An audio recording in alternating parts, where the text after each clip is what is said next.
Hello students, good morning. Welcome back to your online classes. कैसे हैं बेटा आप सभी? उम्मीद करता हूँ सभी बच्चे अच्छे होंगे, खुश होंगे और अपनी अपनी पढ़ाई को अच्छे से पूरा भी कर रहे होंगे। तो अभी हम पढ़ने पढ़ाने का काम शुरू करते हैं, ठीक है। और 11th क्लास की हॉर्नबिल की जो बुक है उसमें से हमने अपना टॉपिक जो है स्टार्ट किया था और we have done 2 chapters, first and second, and now today we are going to start third lesson, ठीक है। जैसा कि आप देख पा रहे हैं lesson number 3 we will start on today, okay. Before that, if we talk about our syllabus, then CBSE has decided that to reduce some part of the syllabus for you. CBSE ने decide किया है कि आपके syllabus का कुछ part उसमें reduce किया जा रहा है और उन चीज़ों की जो PDF है आप लोगों को भेजी जा चुकी है, आप लोगों ने देखी भी होंगी कि उसमें उन PDF में कौन कौन से जो टॉपिक हैं हमारे उनको हटा दिया गया है। दैट मीन्स आप लोगों के जो एग्ज़ाम है CBSE ने एक गाइडलाइन के थ्रू उसमें बताया है, आप लोग सब देख चुके हैं, ऑनलाइन क्लासेस होती हैं और ये सारा ऑनलाइन मैटर जो भी आया था आप लोगों के व्हाट्सएप पे या आपके जो चैनल हैं उन पे आप लोगों के पर्टिकुलर टीचर्स ने, आपके सीनियर्स ने, डीन ने, प्रिंसिपल ने भेज दी होंगी और आपने देखे भी होंगे उसमें कि किस सब्जेक्ट का कौन सा जो पार्ट है वो डिलीट कर दिया गया है, हटा दिया गया है, ठीक है। लेकिन उसके साथ साथ एक चीज़ और आपको कंफर्म की गई है और वो ये है कि आप लोगों के जो एग्ज़ाम है वो जो आपका सेशन जस्ट कंप्लीट होता है, यानी एग्ज़ाम जो टाइम होता है मार्च अप्रैल की बात करें या फेब मार्च की बात करें, तो उसमें आपके जो मार्च हैं एग्ज़ाम हैं वो डेफिनेटली कंडक्ट होने हैं। So you have not to think that we have not to prepare, these online classes are there and we will not give the exams or whether it will be there or not. So it is must compulsory, ये compulsory है कि आपके exam होने हैं। तो बेटा उसी के अकॉर्डिंग आप अपनी प्रिपरेशन, फिर चाहे कोई भी आपका सब्जेक्ट है, चाहे वो इंग्लिश है, मैथ है, साइंस है, जो भी है, आप उसी के अकॉर्डिंग आप अपने सिलेबस की तैयारी करते हैं, ठीक है। और जो जो टॉपिक आपके पर्टिकुलर सब्जेक्ट में डिलीट कर दिए गए हैं, ठीक है ना, अभी आपके जो टेस्ट होंगे यहाँ पे जो हम स्कूल लेवल पे आपके जो ऑनलाइन टेस्ट लेते हैं उनमें भी वो टॉपिक नहीं आएंगे, चाहे वो हो सकता है आपके हमने करवा दिए हों लेकिन वो टॉपिक आपके उसमें नहीं आने हैं, ठीक है ना। और आगे हम जो बचा हुआ है उसमें जो हमारा टेक्स्ट मटेरियल है यानी लिटरेचर पार्ट है, उसमें जो टॉपिक हमारे जो चैप्टर, लेसन, पोएम जो भी डिलीट हुए हैं उनको भी हम यहाँ नहीं करवाएंगे। तो एक बार बेटा वो टॉपिक आप अपने उस PDF में चेक कर लें, ठीक है। और फिर भी किसी को अगर वो क्लियर नहीं होता है तो डायरेक्ट अपने पर्टिकुलर टीचर से भी कॉन्टेक्ट कर सकते हैं। But you have to keep in mind a thing that your exam will be there in March definitely, ठीक है ना, कि आपके एग्ज़ाम जो है 100% होंगे ही होंगे, ठीक है ना। उसी के अकॉर्डिंग आपको अपनी प्रिपरेशन करनी है। बात क्लियर हुई, ठीक है। और अब आगे का पढ़ने का काम करते हैं। जस्ट अ मिनट,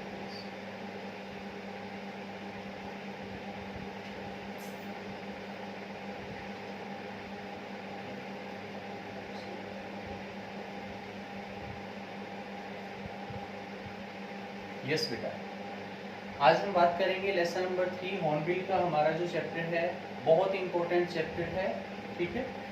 कुछ इंफॉर्मेशन है पुरानी चीज़ों से रिलेटेड, ठीक है ना, पुराने जो राजा वगैरह थे उनसे रिलेटेड है, उसमें थोड़ा सा डिफ़िकल्ट हो सकता है। But if you focus everything in mind when we are continue then you will understand all the things, तब आपको सारी चीज़ें इसकी समझ आएंगी। Clear my point? So you will see here the name of the chapter. जैसे कि आप देख पा रहे हैं यहाँ पे चैप्टर का नाम दिया हुआ है डिस्कवरिंग टट, द सागा कंटिन्यूस। ये हमारा जो चैप्टर है डिस्कवरिंग टट, द सागास कंटिन्यू, इमेज, ठीक है। तो इसमें क्या है, ये आप देख पा रहे हैं यहाँ पे जो लिखा है, ठीक है ना, ये एक किंग है, ठीक है। इस राजा के बारे में ये कहानी दी हुई है, या आप कहानी कह सकते हैं, या फिर आप एक कह सकते हैं कि इसके बारे में इंफॉर्मेशन जो हमारे आर्कियोलॉजिस्ट थे, जो आर्कियोलॉजिस्ट यानी आर्कियोलॉजी जो हमारा पुरातत्व विभाग होता है, यानी कि पुरानी चीज़ों को खोजने वाला जो डिपार्टमेंट होता है, उसने क्या किया था, इसके बारे में इस राजा की खोज की थी, और उसके बारे में कुछ सीक्रेट सामने आए थे, जिनको वो आपको इस चैप्टर में रख रहा है, ठीक है ना। इसके जो राइटर हैं वो आप देख पा रहे हैं, लिखा हुआ है A.R. Williams. Who is the writer of this chapter? A.R. William इसके राइटर हैं, और चैप्टर का नाम है जो है डिस्कवरिंग टच, ठीक है। थोड़ा सा ब्रीफ में मैं आपको इसको पहले बता देता हूँ, उसके बाद इसको पूरा डिटेल से हम पढ़ेंगे। लेंथी चैप्टर है, इम्पोर्टेंट चैप्टर है।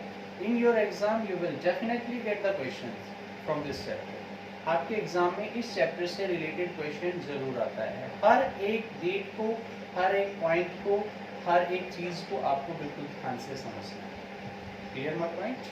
सो सी कहता है ये किसके बारे में है, जैसा कि बताया, आप इस राजा के बारे में है जो आर्कियोलॉजिस्ट ने इनके बारे में खोज की। और कहता है जैसे हम जो एक कंट्री है इजिप्ट, इजिप्ट कंट्री जो है वो मिस्र, जिसको हम हिंदी में बोलते हैं, इजिप्ट कंट्री, जो कि अपने आप में फेमस है मम्मीज के लिए, ठीक है ना। मम्मीज समझते होंगे क्या है, एक मम्मी घरों में होती है, उसकी बात हम नहीं कर रहे, ठीक है ना। यहाँ पे जो मम्मी है हम बात कर रहे हैं इजिप्ट मम्मी की, ठीक है ना। तो इजिप्ट के अंदर जो कंट्री अपने आप में, ठीक है, एक वो कंट्री पिरामिड के लिए फेमस है, दूसरा मम्मीज के लिए फेमस है। तो कहता है इस कंट्री के अंदर जो मम्मीज मिली थी, इस राजा की जो मम्मी मिली थी, ठीक है ना, मम्मी इन द सेंस आप कह सकते हैं, सिंपल वे में समझे तो जब किसी की डेथ हो जाती थी वहाँ पे, तो उसको एक कफन के अंदर, एक ताबूत के अंदर लिटा के उसको दबा दिया जाता था। और उन इस तरह की मम्मीज की बहुत सारी पुराने टाइम में खोज हुई, जो मिस्र में बहुत सारी मम्मीज मिली, और एक इस राजा की मम्मी भी, ठीक है, तो उसको भी खोजा गया था, ठीक है।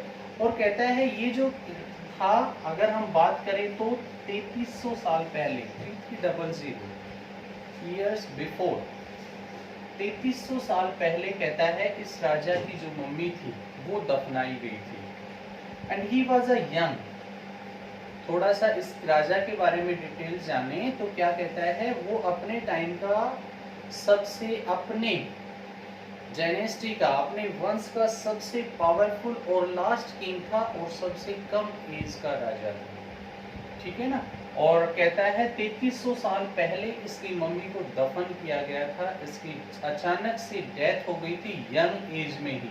Nobody knows about the fact of his death, कोई भी इसकी डेथ के बारे में नहीं जानता था, ठीक है ना। और उसको दफना दिया गया था, ठीक है, 3300 साल पहले। फिर कहता है 1922 के अंदर, 1922 के अंदर एक ब्रिटिश आर्कियोलॉजिस्ट था हावर्ड कार्टर, जिसने क्या किया, इसकी मम्मी को खोज निकाला। But that time he was not able to find out all the informations related to this mummy, so उसने क्या किया, इसको वापस वहीं रख दिया, ठीक है। कहता है आज इसको दोबारा से निकाला गया है। कब? आज का मतलब कहता है 5 जनवरी 2005 में, इसके लगभग कहता है 80 साल के बाद, 80 साल से भी ज्यादा अगर हम बात करें करेक्ट तो, ठीक है ना। तो उसके बाद कहता है आज इसकी मम्मी को दोबारा से निकाला गया है, और उसका बिकॉज आज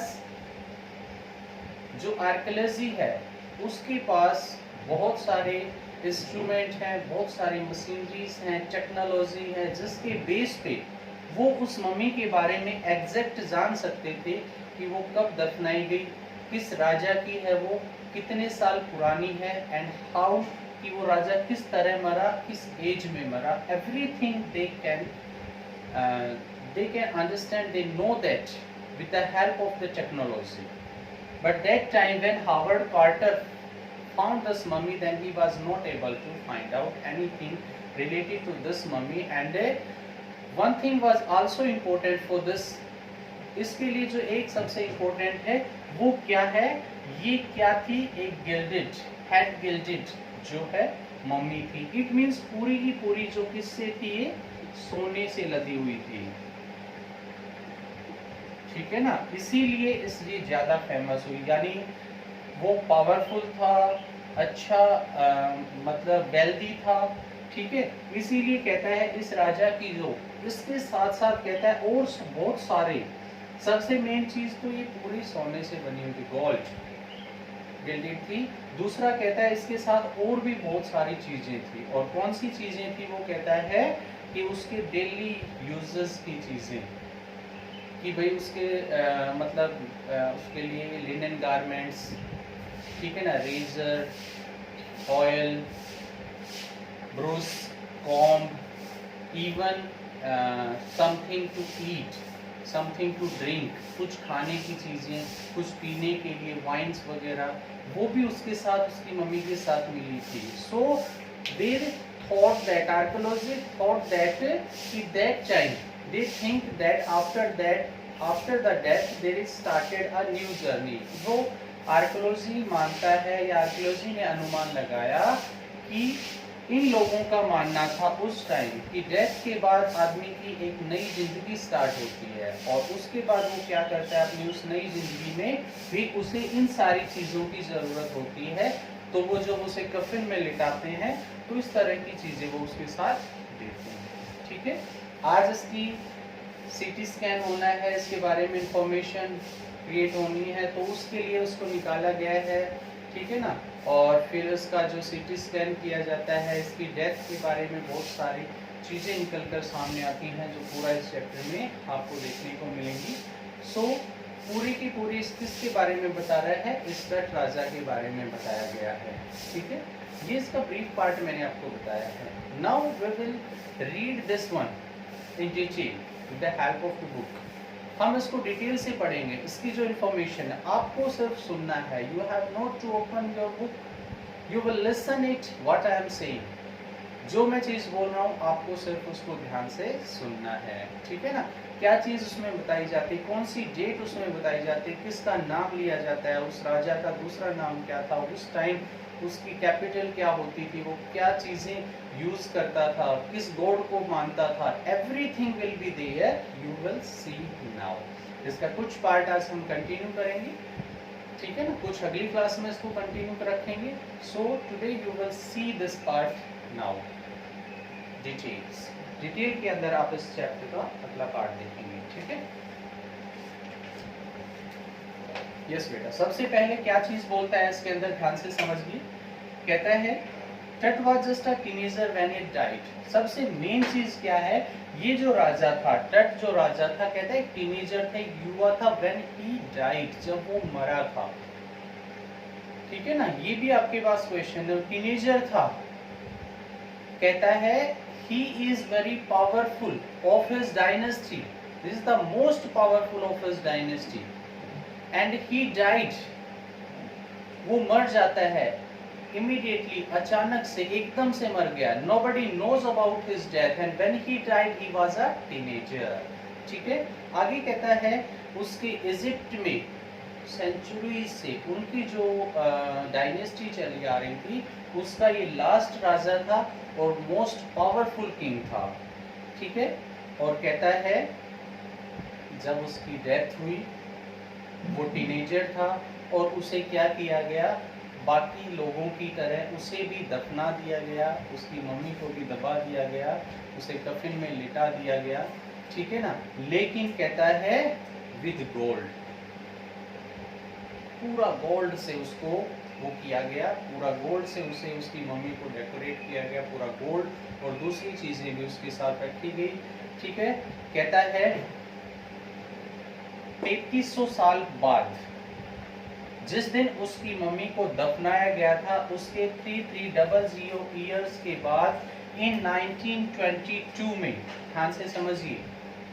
ठीक है, क्या कहता है इसके अंदर, अगर हम समझते हैं तो कहता है ये अपने आप में एक पावरफुल किंग था, इसकी डेथ हो गई थी, ठीक है, और इसकी डेथ की कहता है कितने साल के बाद, 3300 साल के बाद 1922 के अंदर ब्रिटिश आर्कियोलॉजिस्ट हावर्ड कार्टर ने इसकी मम्मी को डिस्कवर किया, इसकी मम्मी को खोज निकाला, ठीक है। जब तक उसकी डेथ हुई, ठीक है, कहता है उसकी डेथ के बाद उसे भी बाकी की तरह उसे गोल्ड से पूरा लाद के उसे दबा दिया गया था, दफना दिया गया था। उसके 3300 साल के बाद एक आर्कियोलॉजिस्ट आया हावर्ड कार्टर, जिसने 1922 में इसकी मम्मी की खोज की, ठीक है। उसके बाद आगे समझिए, फिर कहता है Since then, the modern world has speculated about what happened. It was also thought that he could have been murdered. Is now more than 80 years then when his body was taken out of here and new clues about his life and death have been found. कहता है कि ये जो 1922 में Howard quarter ने इसकी खोज की, 1922 के अंदर जब हावर्ड कार्टर ने इसकी खोज की तो कहता है उसके पास उस टाइम वो सब चीजें नहीं थी कि इसकी मम्मी के बारे में चीजें पता चल सके उसे, ठीक है। उसके बाद कहता है 80 साल के बाद, 92 के 80 साल के बाद यानी 5 जनवरी 2005 में इसको दोबारा से निकाला गया, और आज टेक्नोलॉजी बहुत डेवलप हो गई थी, जो उस टेक्नोलॉजी के बेस पे कहता है, उस टेक्नोलॉजी के बेस पे आज उसकी, कुछ लोग ये कहते हैं कि उसका मर्डर किया गया था, जैसे उसमें बताया ना कि उसकी डेथ अचानक हो गई थी। अचानक होने का मतलब कि कुछ लोग कहते हैं उसका मर्डर हुआ, कुछ लोग कहते हैं कि उसके बारे में कि वो कैसे उसकी डेथ हुई, कब उसकी डेथ हुई, कहता है ये सब चीजें इस टेक्नोलॉजी से पता चलने वाली थी, ठीक है। और कहता है one thing was also happened with that mummy, वो कहता है वो जो मम्मी थी अपने आप में एक पावरफुल मम्मी थी, और जब उस मम्मी को निकाला गया अपने एंशिएंट प्लेस से, ancient place in the sense कि वो जब अपने कफन में लिपटी हुई थी और उससे निकाल के उसे सीटी स्कैन के लिए ले जाया गया, तो कहता है रेत भरी आंधी चलने लगी, एक तूफान सा शुरू हो गया, ठीक है।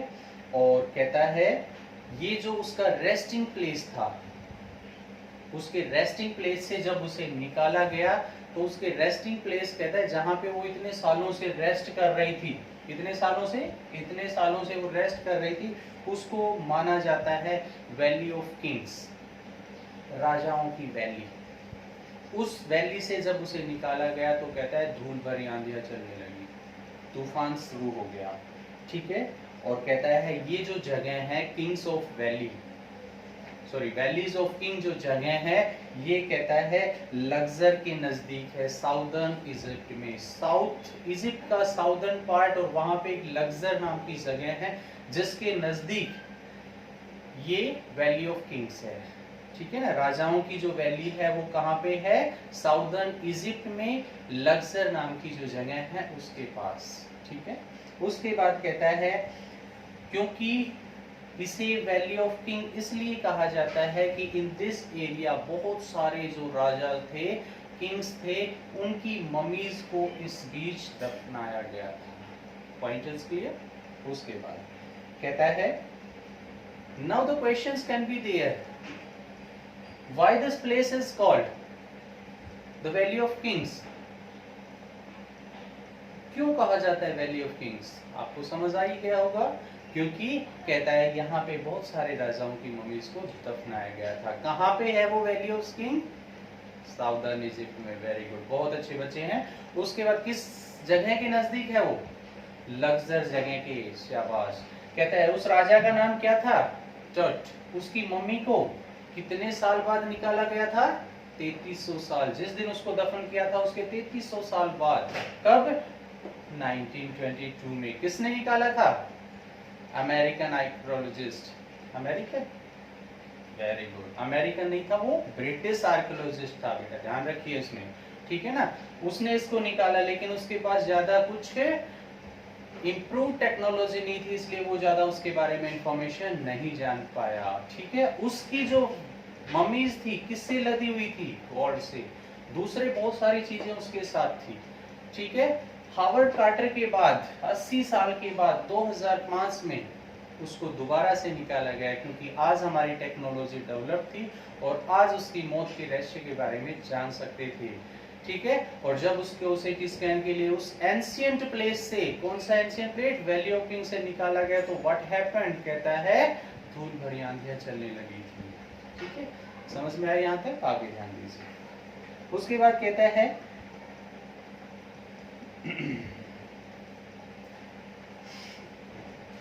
all the afternoon of January 5 to the before the mummy was brought for city tourists from around the world had come to visit the tomb। कहता है दोपहर तक जब उसे निकाल के ले जा रहे थे, दोपहर के टाइम तक, कहते हैं मैंने टूरिस्ट, बहुत सारे टूरिस्ट, बहुत सारे दूसरे आर्कियोलॉजिस्ट, बहुत सारे लोग उसको देखने के लिए वहां पे इकट्ठे हुए थे।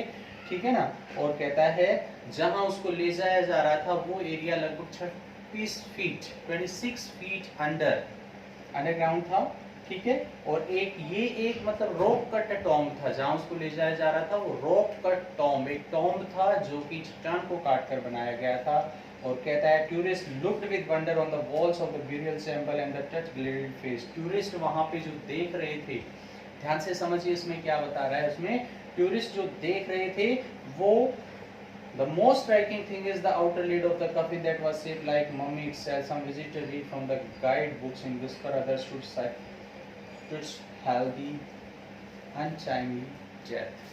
अब ध्यान से समझिए इस पैराग्राफ को, और क्या कहता है उसमें कि उसकी जो मम्मी थी उसे सीटी स्कैन के लिए जहां से निकाला जा रहा था वो कहता है 26 फीट एक रो कट टॉम्ब था, यानी चट्टान को काट कर एक टॉम्ब बनाया गया था, पत्थरों को काट रखा था और उसके अंदर में एक टॉम्ब बना रखा था, वहां से उसको निकालना था। और दोपहर तक कहता है बहुत सारे टूरिस्ट, बहुत सारे लोग उसको देखने के लिए इकट्ठा हो गए थे। ठीक है, और कहता है कुछ लोग डिस्कस कर रहे थे उसकी अचानक डेथ के भी।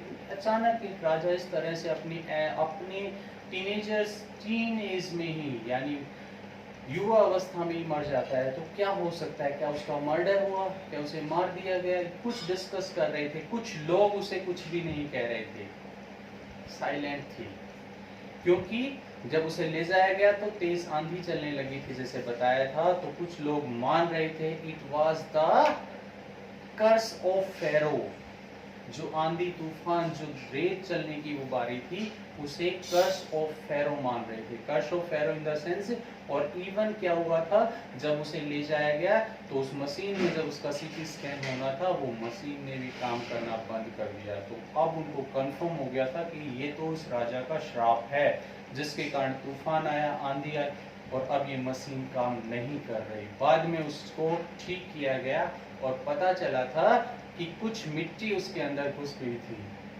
जिसके कारण वो मशीन काम करना बंद कर दिया था। ठीक है, समझ आया यहाँ तक? आगे का पॉइंट समझिए। फिर कहता है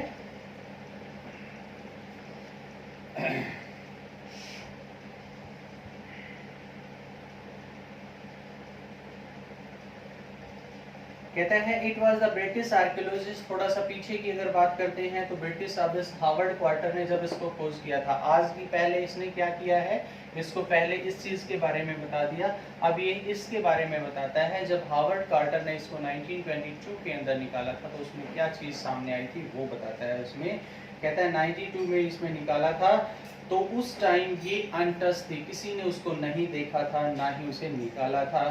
ठीक है, और कहता है they are now consider the richest royal collection ever found. जब 1920 में इसने दिखाया तो हार्वर्ड क्वार्टर ने एक चीज सर्च की, उसके बारे में जाना कि ये रिचेस्ट और पावरफुल कलेक्शन थी सभी मम्मीज में, यानी सबसे अमीर, क्योंकि सबसे ज्यादा गोल्ड इसी के पास मिला था, सबसे ज्यादा चीजें इसी के पास लगी थी, सबसे अच्छा डेकोरेट इसी की मम्मी को किया गया था, तो इसे रिचेस्ट कहा गया है और पावरफुल कहा गया है। ठीक है ना। उसके बाद कहता है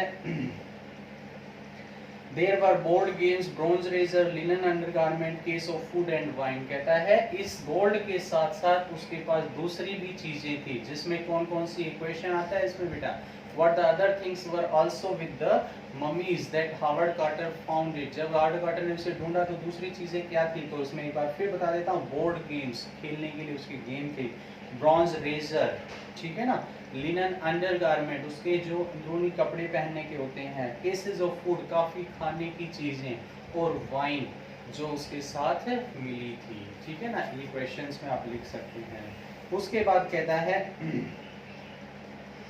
Coffin one another when he opened the first found a shroud decorated with garland of willow। कहता है अब इसने क्या किया था, निकालने के बाद हावर्ड कार्टर ने उसके बारे में अपने लेवल पे थोड़ा डिस्कवर या चीजें जानने की कोशिश की थी। तो कहता है उसकी 3 लेयर्स थी उसके कफन में। जब पहली उस लेयर को वो हटा रहा था तो क्या था उसके अंदर, उसे जो चीजें मिली वो क्या था, willow, garland of willow, willow की माला, olive leaves, lotus petals, cornflower, wild clary, ये सारी चीजें उसको फर्स्ट टाइम उसके यानी फर्स्ट ऊपर वाले पार्ट के अंदर जब उसे हटाया तो वहां पे उसे मिली थी, ठीक है ना।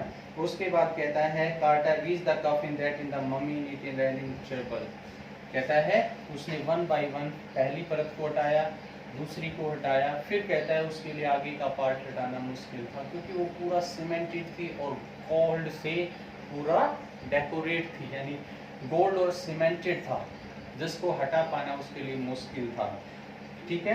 और फिर कहता है उसने क्या किया, उस सीमेंट वगैरह को हटाने की कोशिश की, छेनी हथौड़ी से उसने उसे कोशिश की, लेकिन उससे उसकी वो मम्मी जो डैमेज हो सकती थी, उसने उसे निकाल के धूप में भी रखा कि वो मेल्ट हो जाएगी तब निकलेगी, but it was not done, वैसा भी नहीं हुआ।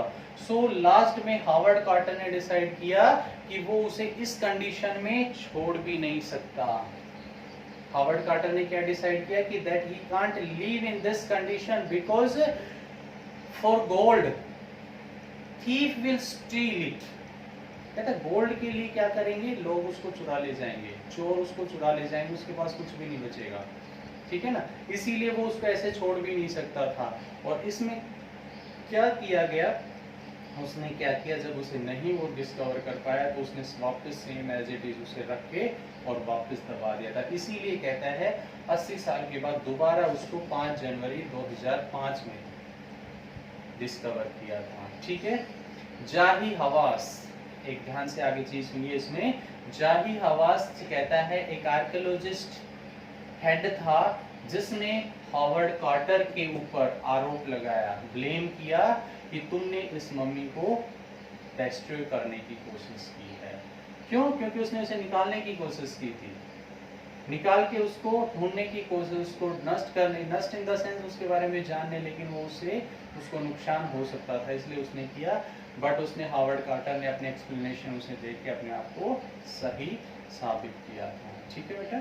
यहाँ तक आज हमने पढ़ा है। इससे आगे का जो पार्ट हम अगली क्लास में पढ़ेंगे।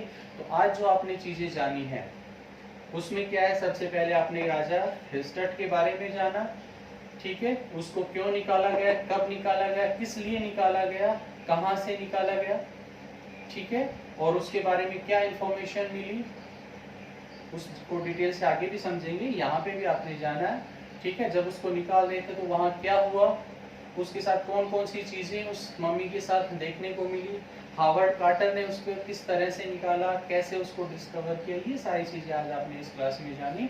और अगली क्लास में हम इसके कंटिन्यू करके इसको कंप्लीट करेंगे कि उसके बाद लास्ट में क्या हुआ, क्या उसके बारे में पूरी इंफॉर्मेशन जान पाए कि वो कौन था, किस डायनेस्टी से था, किस तरह से था। उसके लिए आप नेक्स्ट क्लास में उसे देखिए।